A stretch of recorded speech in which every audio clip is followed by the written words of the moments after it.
CAV. Spears. It's a trap! But before we can understand the trap, we need a little bit of formation knowledge. As you may or may not know, the spears or halberds of your army will be on the edges of your front line, protecting the flanks. This is where the action is going to happen for the CAV spear trap. Although there is always the option to simply put a unit of spears or halberds out wide on the flank with your cavalry to support them. So for this tactic, we're going to need some kind of anti-large unit, spears or halberds that has a charge defense and preferably charge reflection.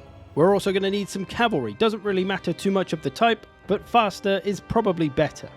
And then all we need is some foolish enemy unit to lure into our trap. Typically, this is going to be a cavalry.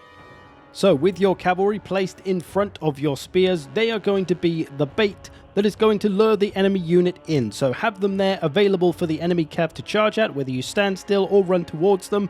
But then as they get near, you run back through your spear unit, which will be braced and ready to take a charge of an enemy cav. And the AI, being the AI, will follow you and get nicely stabbed up by all your waiting spears. As will happen here, we've got these blood crushers pursuing us. They've entered their charge animation. They're full on coming after us. We may get a little bit of a tickle from them as we move through, but they'll run straight into our spears where they will then be in a bad matchup for them. So we are essentially bullying the AI here as they are a bit dopey and will run into these bad matchups. There is a chance they'll stay there until they die, but there's also a chance that they will run off after 10 or 15 seconds. Regardless though, you should still be able to do a nice bit of damage, depending of course though on the quality of the spear or halberd unit you've run them into. Just make sure the enemy has entered their charge animation. You can usually tell they'll speed up a little bit and maybe kind of hunker down. This shows that they've got you targeted and they are going to follow you. Mostly this will work against the AI. It could potentially work against players in multiplayer, as they'll click an attack order on your cavalry and then look off somewhere else to micro the rest of their army, and while they're doing that you can pull this little trick. Now just to a few other variations on this tactic which can add a little bit of extra power to it. Here I've got some Jade Lancers being pursued by Skull Crushers. We're going to run them back through our halberds, same as the first example. We are going to get a little bit caught by the Skull Crushers, but only a little bit of damage, no biggie. That is one thing to be aware of, how fast the cavalry is that you're using and how soon you have to start running backwards, otherwise it could go horribly wrong. But what you can do if you're quick is maneuver your cavalry back around the other side of your infantry and hammer and anvil that cavalry and pin them in. Then they won't be easily able to get away from your spears, and there'll be even more damage to be done, especially as they're being attacked by 2 units now. So just a little evolution of the tactic. If you've got the time to do it and the micro time to do it, it can make the tactic even stronger. And another way to beef it up here, I've got Skirmish Cav being chased by Chaos Knights. They're going to run back through some of the anti-large Ice Guard. They're going to lure them in as normal, able to do a little bit of damage as a Skirmish Cav on the way.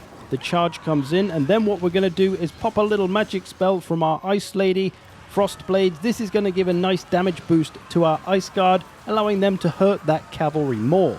So using magic to buff up our anti-large unit or debuff the enemy can make this tactic more powerful.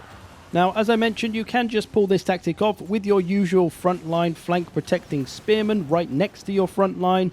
Having other friendly units in close proximity does have its benefits as well, of course, as they can aid you if it is a particularly tough matchup, like here. You could also opt to keep a spear unit out wide with your cavalry at all times. Even if it's just something cheap and crappy, it can still do a lot of work when teamed up with a decent cavalry. You simply find some enemy cavalry out wide, bait them in, bring them into your spears, and then you can just attack together. Even if you can't circle round and attack from the back, you can still get a 2-on-1 against a stronger unit and potentially turn that fight around. And even though you only bought a crappy cheap unit of spears along, they've come away with 800 value in damage done, making them great value for money, considering you only paid about half that for them. Not bad performance for peasants, eh?